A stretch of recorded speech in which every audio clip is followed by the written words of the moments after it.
Wheel of Games!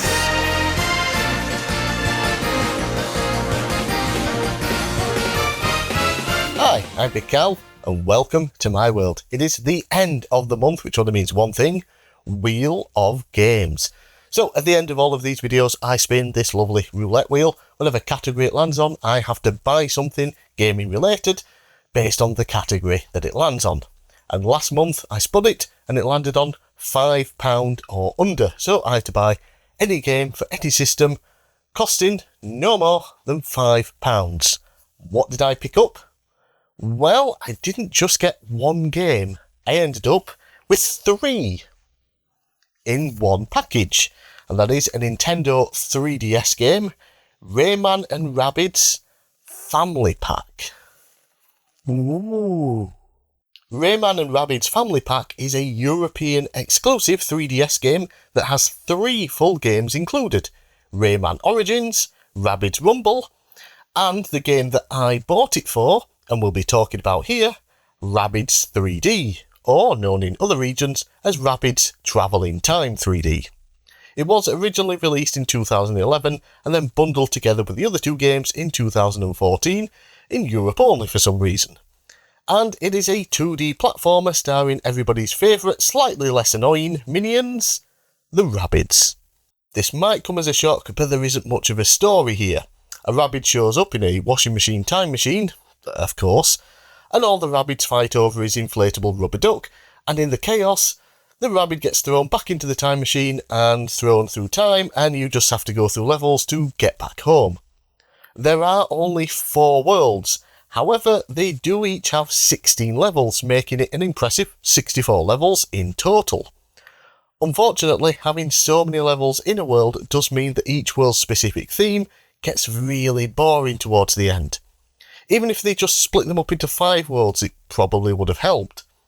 Anywho, World 1 is prehistory, which is just a generic dinosaur-themed world with no dinosaurs.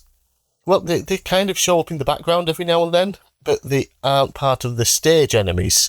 Oh no. All the enemies are just other Rabbids, which makes all of the world's themes pointless if they aren't even going to use them to the game's advantage. World 2 then is Ancient Egypt. World 3 is Ancient Greece and Rome, which further baffles me as to why they didn't do at least 5 worlds and split these up, but okay. And then the final world is the Middle Ages. Not a single dinosaur, mummy or gladiator around to act as enemies, just Rabbids with the occasional gimmick like spitting fire or throwing a barrel on your head. Then, as I looked closer when going through my footage to write the script for this, I realised the Rabbids are all themed around the worlds. But because there are so few in each level and they just look like Rabbids, you don't really notice that they might be dressed as a caveman or in a toga. Not sure which is worse, me thinking that they didn't have world-themed enemies, or the fact I barely noticed that there were themed enemies. The levels themselves are at least fun for the most part though. They start off pretty basic, then continue to add in new mechanics to keep things interesting. You'll start off with basic moving and jumping over gaps and doing generic platforming, and as you play through the game they'll add in bottomless pits, spikes, bouncy platforms, moving platforms, platforms that disappear seconds after you jump on them, platforms that disappear on a timer, platforms that require you to move them, vines and ropes to swing on, boxes to break through, boxes to use as platforms, etc, etc. A couple of auto-scrolling levels and even an auto-runner too. Oh, and there are some swimming because platformers need underwater levels too. Thankfully, not too bad here. You even have a couple of power-ups every so often, invincibility and a super jump. These are just thrown in when the level design requires them, so nothing to really get excited over. Overall, I found myself having fun for the majority of the game, though some levels felt like they went on for far too long to the point I was getting bored, plus the whole too many levels in each world thing had me desperate to finish up the world just so I could move on to the next one and get a new setting. Getting to the end of each level is of course the goal, but there are collectibles as you would expect in just about every 2D platformer ever. Coins, rubber ducks and inflatable ducks are what you'll see scattered throughout each stage. Coins are worth, 1 coin, rubber ducks are worth 5, and inflatable ducks are worth 10. Defeating rabbits will earn you 10 points per rabbit as well. And not only that, but you'll unlock a costume too, which you can use to customise your rabbit if you want. Spoiler, I didn't bother until the end of the game. Once all of these points have been added up at the end of a level, they will go into one large counter, and every so often you'll unlock either a 3D figurine or a bonus stage. The figurines are, well, pointless, but I'm sure someone out there will enjoy them. The bonus stages are fun, simply requiring you to fill up a meter at the bottom of the screen with coins, and each stage is absolutely full of them. So it's just about making sure you get enough within the time limit. And yeah, you're not going to be running out of time here.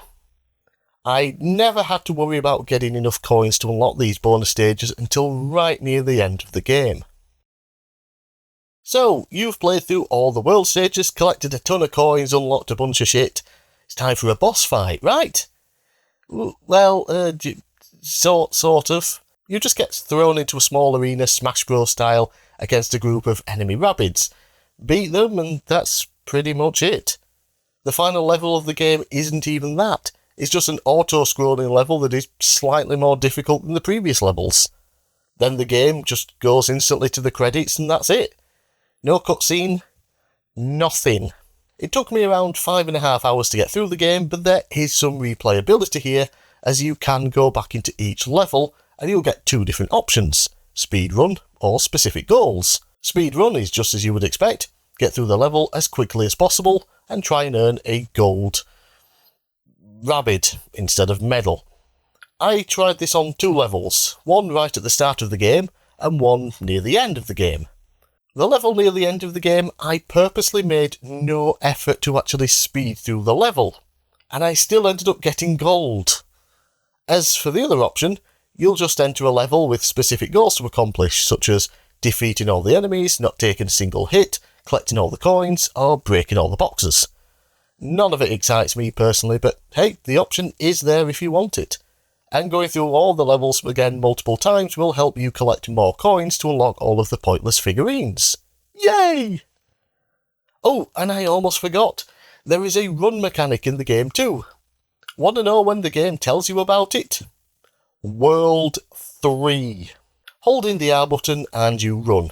Now, I assume you're able to do this from the very beginning, but the game doesn't mention it at all until the 3rd world, when levels are designed with long jumps in mind that require a run-up, or have sections where you need to run fast to avoid death. It is such a baffling decision to keep this information from you until so very late into the game. The last thing I want to talk about then are the controls themselves. Now, 90% of the time, everything is just fine. But you will occasionally run into some controller jank, where you'll end up slipping around too much, causing you to fall to your death, or simply not make a jump. And this gets infinitely worse with the running mechanic. Then you have bouncy objects, which can be very hit and miss too. Now typically, you jump on them and they will send you where you're supposed to go, automatically. You don't have to do anything. And then sometimes, they'll just bounce you wherever the fuck they want. Just leaving you wondering what the hell happened. Thankfully, since the game is aimed at kids, you will have extra lives upon extra lives, so death really doesn't matter. And with multiple checkpoints in each level, you'll never lose much progress either. Overall then, I did enjoy my time with the game. The controller jank and tiresome world themes do bring it down, but every few levels I'd find myself enjoying some specific level design or gimmick that they would throw at me.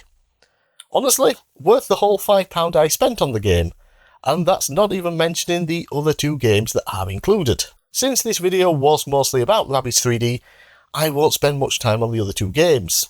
The first is Rabbids Rumble, a minigame game set up similar to Mario Party, except it's mostly just single player.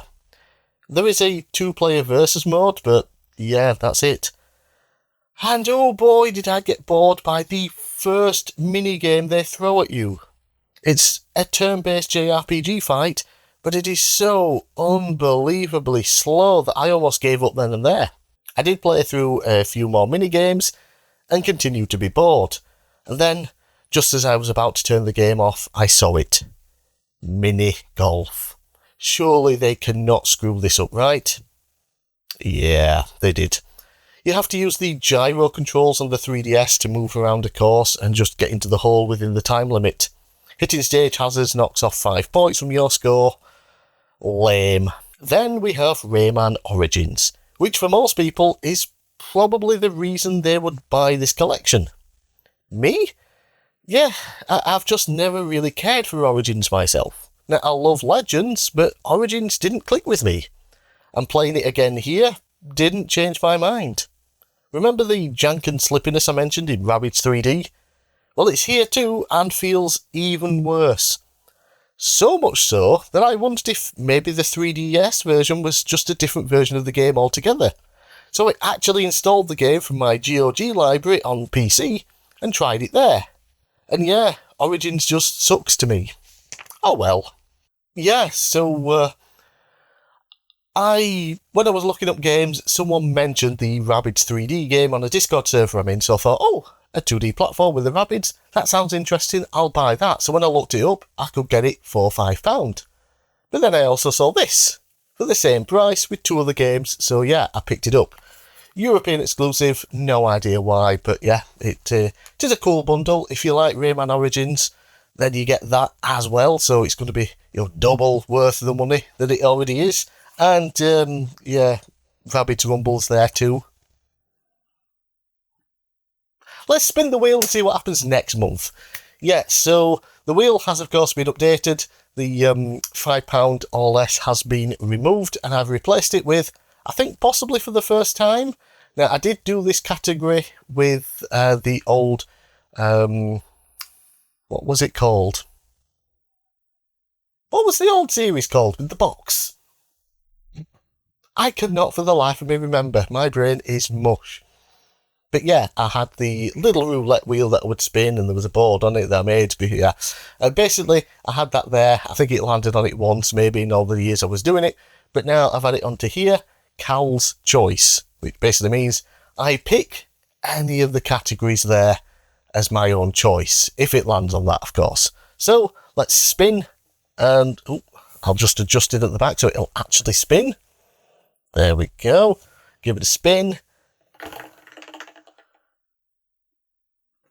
I can't make it up. It landed on Cal's Choice. I'm not actually sure how well you can see it on camera. Like I've got the new camera now. Done one video with it. I'm still playing around with it to get it. So let's just bring it forward. There. It landed on Cal's Choice. Yeah, not bad. So I get to pick any of these categories.